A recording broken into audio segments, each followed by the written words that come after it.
Bismillahir Rahmanir Rahim wa sallallahu ala Sayyidina Muhammad wa ala alihi wa sahbihi wa sallam.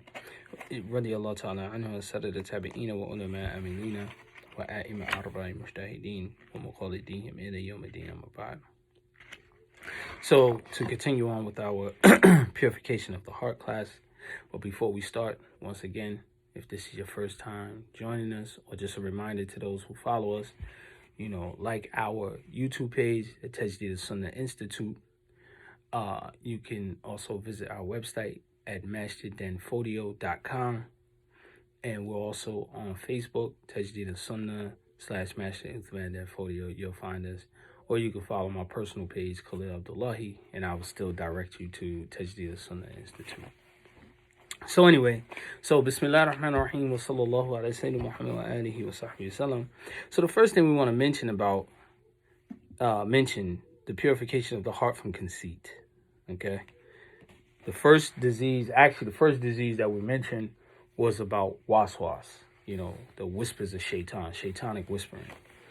The second that we're mentioning is ujub, conceit. Now, why was it so important to mention about the whispers of shaitan? The whispers of shaitan is what influences us. And when you become conceited, it all comes from waswasa, right? You're convinced that you are actually better than what you are, or that thing that you highlight yourself, that you pride yourself on, is what makes you who you are, and that's from the whispers of shaitan. Because remember, you have to keep in mind throughout this entire class, the one thing that's very important to keep in mind is about the qalb, right? The qalb is constantly turning. It's always at battle between good and evil. So no one is ever safe, okay? Always be on the lookout. You're learning these things because you maybe be able to identify the sicknesses. Also, with the style of writing of Sheikh Uthman Fodio on these particular subjects, he also gives the cure, right? The sickness in itself, his description of the sickness and its cure. So anyway, to proceed on. So the Sheikh, he starts off by saying that ujub is one of the blameworthy qualities which is forbidden to behave with. As he mentioned that Allah Ta'ala, he said, do not praise yourself, because Allah Ta'ala has more knowledge of the one who has fearful of awareness, right? So, which is true, because, oftentimes we put ourselves on this particular pedestal, or we allow people to put us on a pedestal. What you do rightfully is what you do rightfully, and the sincerity is judged by Allah subhanahu wa ta'ala. We can only judge based on the outward. This is why a lot of times some of our arguments are really mundane. They really come off really mundane. If a person is giving sadaqah and he gives it in front of people, you're supposed to do that in private. You got to be sincere. We don't know the level of sincerity. That sincerity is with Allah subhanahu wa ta'ala. The intentions is with Allah azza wa jalla, right? What we judge is based off of the outward, right? The inward is not our business, right? So when you're learning about purifying the heart, it's about yourself, and you'll be able to advise others who's having problems with sicknesses of the heart based off of this knowledge that you're learning. Now, so he says, much harm arises out of conceit. Conceit leads to pride, forgetting your own wrong action, presumptuous about acts of ibadah, acts of worship, forgetting the blessings of Allah subhanahu wa ta'ala, self-deception, feeling safe from Allah Ta'ala's anger and wrath, believing that you have a station with Allah subhanahu wa ta'ala, self-justification through your actions. All of these things come from conceit, right? And this right here is absolute truth. It leads to pride. Usually a person that's conceited, right? Let's say, for instance, their emphasis is on their eyes. I got pretty eyes, right? Then it changes from I got pretty eyes to you all love my eyes. My eyes are the best thing, and which you'll see the description of what kibr, what pride brings about. You'll eventually want to eliminate the person who has eyes that's equal to yours or better than yours. You want to kill them. You want them out of the way. And then envy comes into play, and so on and so forth. So this is why there's a scholarly discussion on what is the first sickness of the heart. What is the actual, where all diseases stem from. Some argue that the diseases stem from conceit, and others argue that the diseases stem from pride. And the way that the book is ordered, the sheikh who has ordered the book, you can tell that he's amongst those who say that conceit is the door opening, right? Now, so the next thing he says, as for his reality is concerned, you should know without a doubt conceit comes from the attributes of perfection, right? A man may have one or two states in his self-perfection of knowledge and ibadah. The first state is, now he's telling you about the two states of a person that is his self-perfection. Okay, he said the first state is that he is fearful that what he has obtained will vanish, be uprooted, or stripped away from him. Such a person is not conceited. The other state is that he is not fearful about it vanishing. He's happy about it because it is a blessing from Allah subhanahu wa ta'ala, not because it's related to himself. He also is not conceited. So you found the two ways. The first one, he recognizes the inability in itself, and he recognizes that if, he doesn't give the acknowledgement to Allah Ta'ala, he's fearful that he may lose it, right? And there's a hadith mentioned about I think it was 3 or 4 men. One man, he was a leper, he had leprosy. The other man was blind, and the other man was poor, or so on and so forth. It's very faint to my mind right now. But the point is, those individuals, when they got those things that they prayed that Allah subhanahu wa ta'ala granted and gave them, they denied the blessing of Allah subhanahu wa ta'ala except one of them, right? So anyway, and the same thing you'll find, this is related to what we're discussing here. So he said in the second person, he not just fearful of things being vanished or being stripped away from him. The other person, he's fearful and he acknowledges that it's from Allah subhanahu wa ta'ala and that it's not related to himself. This other person, this second person, he's not conceited. So we already defined what the non-conceited, the person who is not conceited, what he is. Okay, now we're going to talk about the sickness. He said there is however a third state which constitutes conceit. Okay, this is when he has no fear concerning what he has. He is happy with it and sure of it. His joy is in it because it is perfection and blessings, not because it is a gift from Allah subhanahu wa ta'ala. His joy in it is because it is his attribute and it is attributed to him. His joy is not because it is related to Allah subhanahu wa ta'ala, since it comes from Allah. But conceit is presumptuous about his blessings, relying on it, forgetting its relationship to the giver of the blessings. This clarifies the reality of conceit, right? So now this conceited person, okay, he has now eliminated any connection to the giver of the blessing, which is Allah subhanahu wa ta'ala. He's eliminated that. He relies on himself. He think that these attributes that of perfection is based on his own development. Think about it. A person who's knowledgeable, right? They think, hey, listen, man, I put in all this work, etc., and this is why I'm knowledgeable. Or I get this money. When people get money, when they didn't have money and then they get money, I grind it. I get on the grind. I do it from the muscle. A lot of this behavior also, too, affects, especially people from poverty, it affects how they approach each other, right? I do it by myself. It's all from the muscle. I don't need no one, and la la la la la la. Instead of just being humble and acknowledging it as a blessing from Allah subhanahu wa ta'ala, and when you're grateful and acknowledge this blessing, Allah will increase you in it. Sometimes this is our own demise.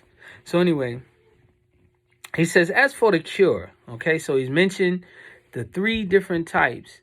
2 of them are not people of conceit.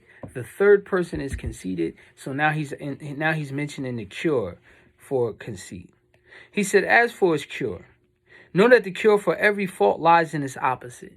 So the opposite of being conceited is more so being humble, right? He said the fault in conceit lies in pure ignorance. Its cure is recognition and knowledge, which is in direct opposition to that ignorance. A man conceit is of 2 kinds. One is regarding those things in which he can exercise his own choice, like salat, psalm, fasting, zakat, hajj, sadaqah, improving his character. Conceit of this kind is more prevalent. The other is regarding things in which he has no choice. So this is basically, he's telling you the things that make you conceited, right? Your acts of worship, and he mentioned a few to name, right? The other things is regarding that. It's things which you have no choice. Your beauty, your power, your lineage, your wealth. You didn't have no choice in those particular matters or subjects. That is all from Allah subhanahu wa ta'ala. So he says sometimes someone has both kinds of conceit because he possesses things and this is the locus of his manifestation. This is pure ignorance because of the locus is inert, right? And cannot be party to his own bringing into existence. Okay, so meaning that the person lacks the ability to bring these things into existence. Whatever you're proud about, whatever you're conceited about, all of these things are relying on Allah Azza wa Jalla. It's absolutely relying. These things will not come to fruition except Allah subhanahu wa ta'ala. Because truth of the matter is, with the no matter how systematic racism is and so on and so forth, most Muslims work from the level of feeling inferior, especially in the West, in America, even in today's time period. Most Muslims are working from the period of feeling inferior, right? Most foreign Muslims feel superior when they're around converts because they feel that because they were born into Islam, they have a long lineage of Muslims and so on and so forth, they feel that they're superior to the convert, revert, whatever you call him, right? Where he became Muslim. Okay. Secondly, the problem is they both have an inferiority problem. Their inferiority problem is both when they look at the Western world, those powers that be, America or the European, white man in particular, or those who model and mimic them, right? They feel inferior to them. Well, their technology is better. Their science is better. Muslims say these things all the time, especially when you start talking about Islamic sciences. You're like, well, Islam, it has this, that, and the third. Yes, but they have computers, right? And so then you find themselves, a lot of Muslims, their behaviors and things, especially a lot of the Islamic argumentation, clothing, people, the type of clothes that you wear gives people reasons to be conceited. It's not right, but this is how they feel. Okay, amongst Muslims and non-Muslims, most Muslims, when they're dealing with other Muslims, the battle in the masjid is whether or not you wear a thobe, whether that's a sign of a good Muslim or not, right? But those who don't wear thobes also pride themselves off of the name brand, who they're emulating and when wearing these clothing. They may say, oh, well, this doesn't have anything to do with my religiosity and so on and so forth. So then why is it such a big deal, right? Some people pride themselves off of the name brand of the clothes. Or I have such and such clothes, like you're seeing now in the tradition, and especially in the inner cities, you're seeing a lot of the wearing of the Muslim garbs by our youth are being traded in for name brand clothing that rappers and famous people are wearing, right? And they're priding themselves in building that conceit. So anyway, he says, how then can someone be conceited about something which is not really his? On the other hand, he may be conceited because of the acts of worship has been performed by his own power, which is an end time power, right? And these terminologies that you're using with regards to end time and so on and so forth, they're related back to Aqidah, because all actions all actions fall under the control of Allah subhanahu wa ta'ala. If Allah ta'ala doesn't want a thing to come into fruition, then khalas, it can't happen, right? So anyway, so this is why he's mentioning end time behavior, right?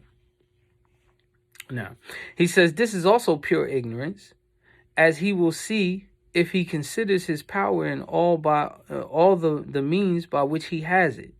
He acts as if it is belonged to him. However, it is all Allah Ta'ala's blessing to him, and he has no inherent right to it. And he should, in fact, rejoice in the generosity of Allah Subhanahu wa Ta'ala, since it is he who showered him with what he did not deserve, and bestowed it on him, preferring him above others, and without any cause to it or any particular merit on his behalf.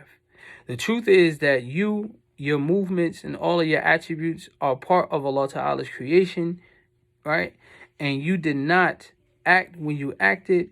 You did not pray when you prayed. The reality is that what Allah Subhanahu wa Ta'ala, he mentions in the Quran. I want to mention this ayah specifically, because this is very, very important. This ayat, what he's saying with regards to inability, you can find this in the Quran. Okay, just to give you a little background familiarity with the ayat. It was during the Battle of Badr when the Prophet ﷺ was fighting the disbelievers, the kuffar from the Quraysh. It was the Battle of Badr. The army was very weak. The army of the Muslims was weak. They didn't have the same firepower, horses, wealth, whatever. They used everything that they had. They weren't training for a battle, right? They used everything they had, and all they had was Iman. In Surah Anfal, the 8th surah in the Quran, Allah subhanahu wa ta'ala revealed this ayah. Well, Allah ta'ala, He says, فَلَمْ تَقُولُهُمْ وَلَكِنَّ اللَّهَ فَتَقَالَ وَلَكِنَّ اللَّهَ قَتَلَهُمْ وَمَا رَمَيْتَ إِذْ رَمَيْتَ وَلَكِنَّ اللَّهَ رَمَى. Right? وَلِيُبْلِيَ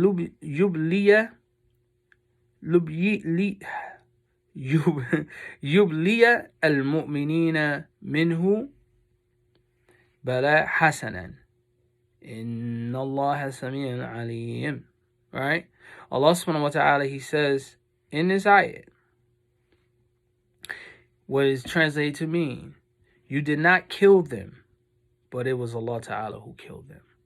And this was mentioned, this ayat was revealed because the Prophet ﷺ took 3 handfuls of dirt, threw it to the right, threw it to the left, threw it to the middle, and all of that dirt impaired the vision of the disbelievers and reached every one of them. And Allah Ta'ala caused the believers to be victorious. And this is why this is mentioned, and it is the Iman, so we don't see that our actions that we control. Now, other thing is about the heart. The heart is the seat of Iman. It's the place of Iman. So our heart should know this. And when it comes to ourself, our nafs, and Allah Azza wa Jalla, we should know that we're not greater than Allah subhanahu wa ta'ala, and we shouldn't be making decisions that we will be going against Allah Azza wa Jalla. Right? We shouldn't be making those kind of decisions. However, the reality is that those who are weaker in their Iman, they have internal conflict, and sometimes they're full of themselves, because these diseases of the heart is a clear sign of you being full of yourself. Now, He said, therefore, the worshiper's conceit about his acts of worship is meaningless. And it is the same with the conceit of a beautiful person about his beauty, the conceit of a wealthy man about his riches and his generosity. You suppose that the action is achieved by your own power, but where does your power come from? The action is only possible by the virtue of your existence and by the existence of your knowledge and will and power and the rest of your attributes. All of this is from Allah Azza wa Jalla and not from yourself, because He is the one who creates power and then gives power to the will and sets causes in motions, distributes obstacles, and facilitates actions, right? And one of the marvels is that you can be conceited about yourself and yet wonder about the generosity of Allah subhanahu wa ta'ala. Right? And you should constantly be concerned about yourself and your opinions, because He is not impressed by any opinion unless there is evidence for it, right? And it was something that my wife had mentioned to me yesterday that she quoted from another scholar. She said that those who disbelieve, they're hollow on the inside. They're empty. They're hollow. They don't have much going on the inside. And this is why they pride themselves off of materials, or for accomplishments and things of that nature. Muslims, we're not empty on the inside. The inside should be filled with the dhikr of Allah subhanahu wa ta'ala, the ma'rifatullah, right? The knowledge of Allah subhanahu wa ta'ala, right? And this will guard us and protect us against these spiritual diseases, especially those diseases of the heart. So in conclusion, the Shaykh, he says, it is conclusively contained in the Book of Allah or in His Sunnah of the Prophet sallallahu alaihi wasallam in or by the intellectual proof, and this clarifies the the cure for conceit. So with that, inshallah, once again, I just want to remind you that if you are new to the classes, to follow us on YouTube, Tajdeed Sunnah Institute, or visit our website, masjiddanfodio.com. Also find us on Facebook. You can also follow me on my personal page, Khalil Abdullahi. We have different various groups on Facebook, inshallah. Barakallahu feekum. Assalamu alaikum wa rahmatullahi ta'ala wa barakatuh.